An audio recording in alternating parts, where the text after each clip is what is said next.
यदि किसी अधिकारी से मिलते हो, IAS IPS कोई भी है, जिसकी कलम में वो सामर्थ्य है, जज जिसकी कलम में सामर्थ्य है कि आपके हित में बहुत अच्छा कर सकता है, महल कोठी भी आपको दे सकता है, उससे आप कह रही हो नौकर जैसी बात, भाई मेरे घर का झाड़ू टूट गया है, मुझे एक झाड़ू दिलवा दो ना, हास्यास्पद है ना। ऐसे ही यदि आप एक गाड़ी आपने प्राप्त की, अच्छी गाड़ी है, नाम नहीं जानते कितने प्रकार की गाड़ियाँ, किंतु टॉप गाड़ी है, गाड़ी 5 लाख से लेकर के 5 करोड़ तक की हो सकती है। वह अच्छी गाड़ी आपको गिफ्ट में मिली आपकी सेवाओं के बदले।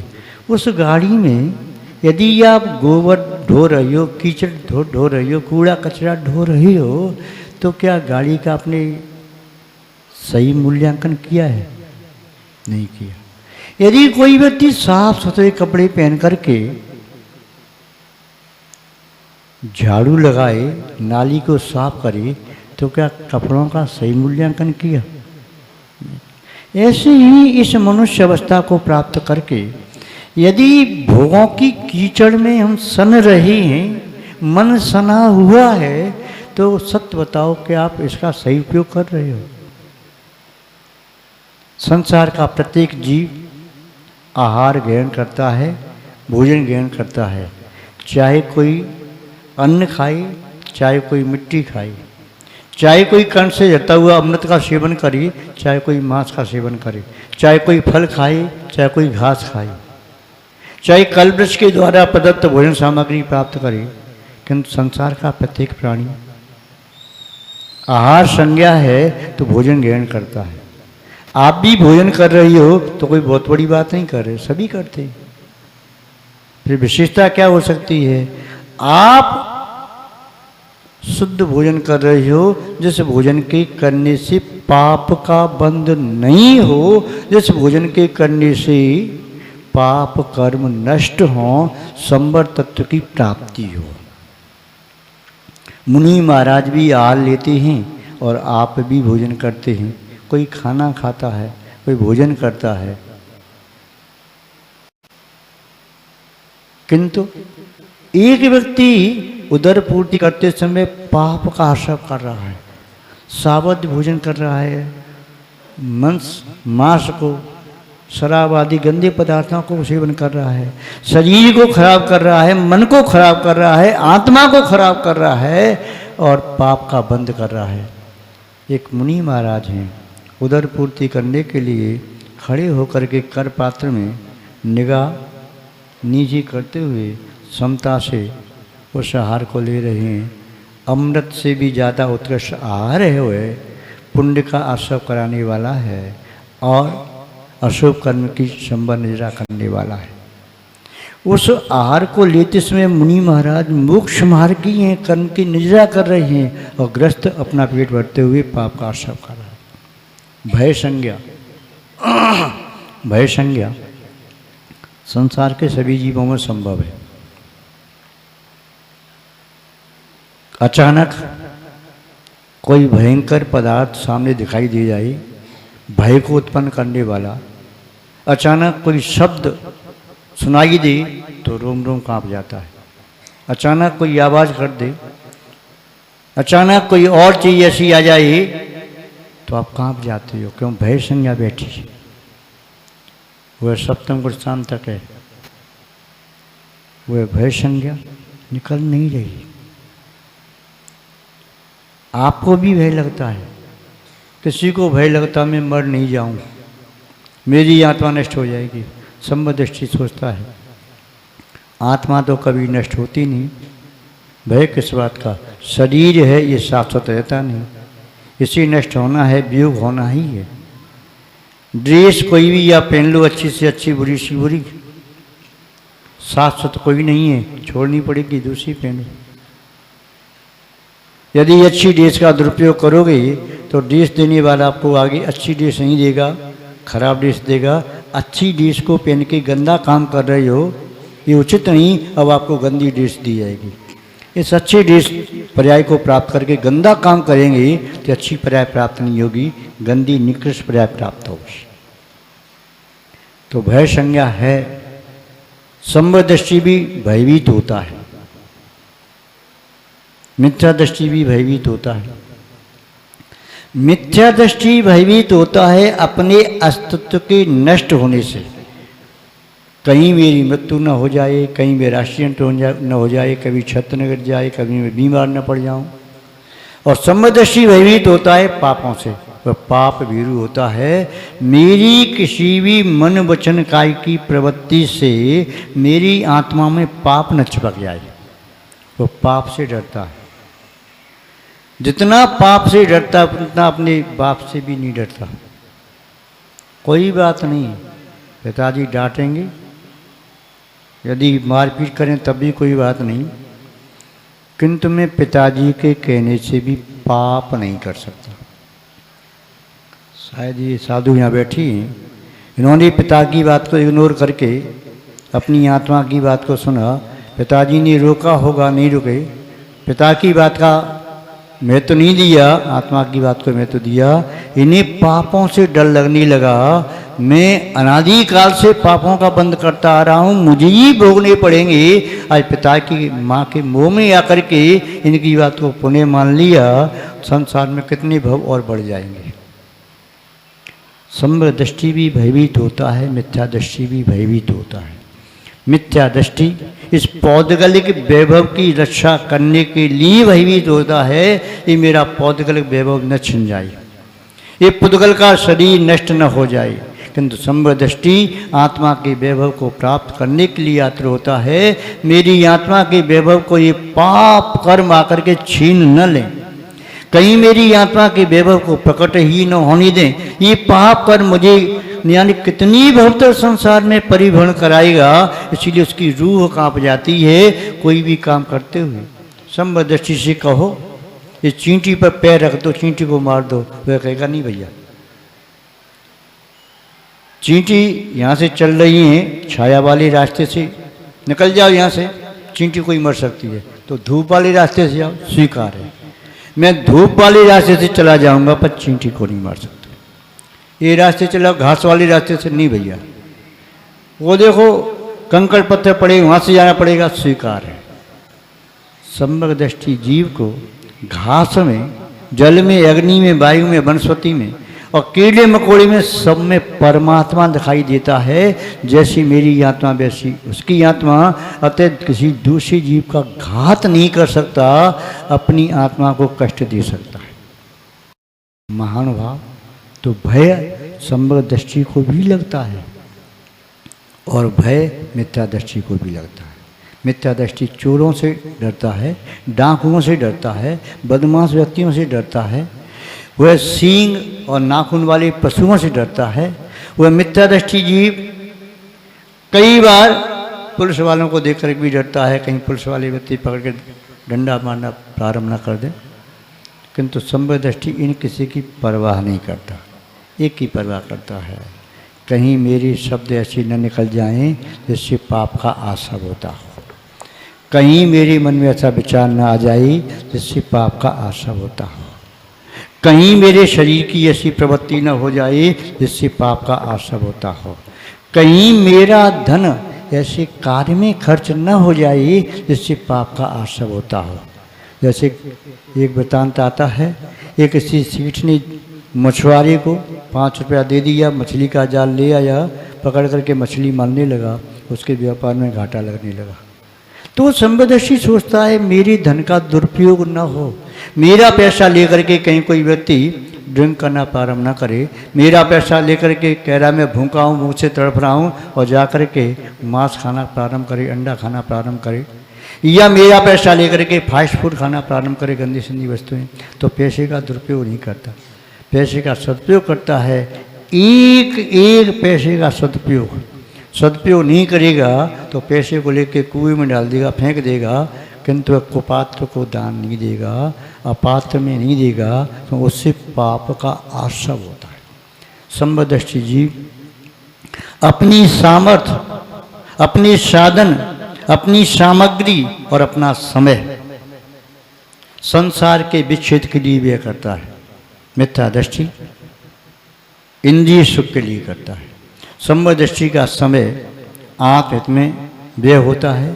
संबदृष्टि की सामर्थ्य आत्महित में व्यय होती है। संबदृष्टि की समझ आत्महित में वह उपयोग में आती है। और संबदृष्टि की जितनी भी साधन सामग्री है उसे स्वपर के हित में ही प्रयोग करता है, अहित में नहीं। मिथ्या दृष्टि जीव कहता है चाहे कुछ भी हो जाए, मुझे जेल हो जाए, मैं जेल में चला जाऊंगा, पर इसे चैन से नहीं जीने दूंगा। इसको तो परेशान करूंगा, इसको लड़ाई झगड़ा करूंगा, मार पीट करूंगा और ज़्यादा होगा तो जान से मार दूंगा, मुझे जेल हो जाए। भाई नरक में जाओगे, मुझे हो जाए नरक, पर मैं ऐसा करूंगा। ये मिथ्या दृष्टि की प्रवृत्ति होती है। संबदृष्टि कहता है भाई मैं ऐसा कार्य करना चाहता हूँ जिससे मेरी आत्मा भी दुखी न हो और सामने वाले को भी दुख न पहुँचे। ये अंतर होता है संबदृष्टि मिथ्या दृष्टि। तो आहार भय, अनादिकाल से हमने आहार किया है, भोजन किया है, किसी भी पर्याय में रही, एक इंद्री से लेकर के संगी पंचेंद्री तक प्रत्येक पर्याय में भयभीत रही, चाहे पुद्गल की रक्षा के लिए, शरीर की रक्षा के लिए, चाहे जो उपलब्धि हमारी रहेगी क्षणिक उपलब्धि उसकी रक्षा के लिए। और तीसरी संज्ञा मैथुन संज्ञा। वृक्ष भी होता है, एक इंद्री है, रसना ज्ञान चक्षु कर्ण, चार इंद्री नहीं है, केवल एक ही इंद्री है, फिर भी उसके अंदर वासना है। दो पेड़ पास पास लगा दिए, बड़ी होंगी तो दोनों पेड़ आपस में लिपट जाएंगे, एक दूसरे का आलिंगन कर रहे हैं। एक दूसरे के प्रति जो भावना अनादिकाल से मैथुन संज्ञा शेष की भावना है वह उनमें जागृत हो रही है। नियत अंग उपांग नहीं है विशेष सेवन के, किंतु अंदर आत्मा में वासना तो है। विकलेंद्रीय जीव हैं, भले ही उनका जन्म सम्मोचन हुआ फिर भी एक दूसरे से लिपट रहे हैं, वासना है, मैथुन संज्ञा है। नपुंसक है, अंग उपांग नहीं है विशेष सेवन के, फिर भी उनमें तीव्र वासना जागृत हो रही है। मिथ्या दृष्टि पंच इंद्रिय के सुख को ही सच्चा सुख मान लेता है। मिथ्या दृष्टि जीव शरीर के पोषण को ही आत्मा का पोषण मानता है। मिथ्या दृष्टि जीव बाह्य लोकेशना को, पद प्रतिष्ठा को, ख्याति पूजा लाभ को अपना मान लेता है। मिथ्या दृष्टि जीव अपनी जय जयकार को ही अपना सोच को मान लेता है। संबदृष्टि जीव इसके परे है। मिथ्या दृष्टि की पूजा हो रही है और संबदृष्टि के सिर पर सिकड़ी रख दी, तब भी संबदृष्टि को जो आनंद आ रहा है वह आनंद मिथ्या दृष्टि के लिए असंभव है। संबदृष्टि कहता है सिकड़ी से शरीर जल सकता है, आत्मा नहीं। और यह सिकड़ी मेरे सिर पर रखी, मेरे ही कर्म का उदय है, किसी और के कर्म का उदय नहीं है। मैं किसी अन्य जीव के कर्म का फल नहीं भोग सकता और मेरे कर्म का फल कोई संसार का जीव दूसरा नहीं भोग सकता। मैंने ही कर्म बांधे, अब उदय में आ रही, मैं विषम परिणाम क्यों रखूं? क्यों न समता से उन कर्मों को भोग लूँ।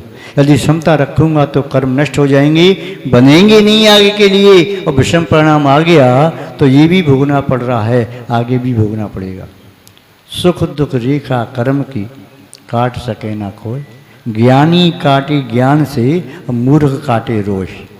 ये सुख दुख आते हैं जीवन में, कोई किसी को कुछ नहीं देता। को सुख को दुख देत है, कर्म देत झकझोर, उलझे सुलझे आप ही ध्वजा पवन के जोर।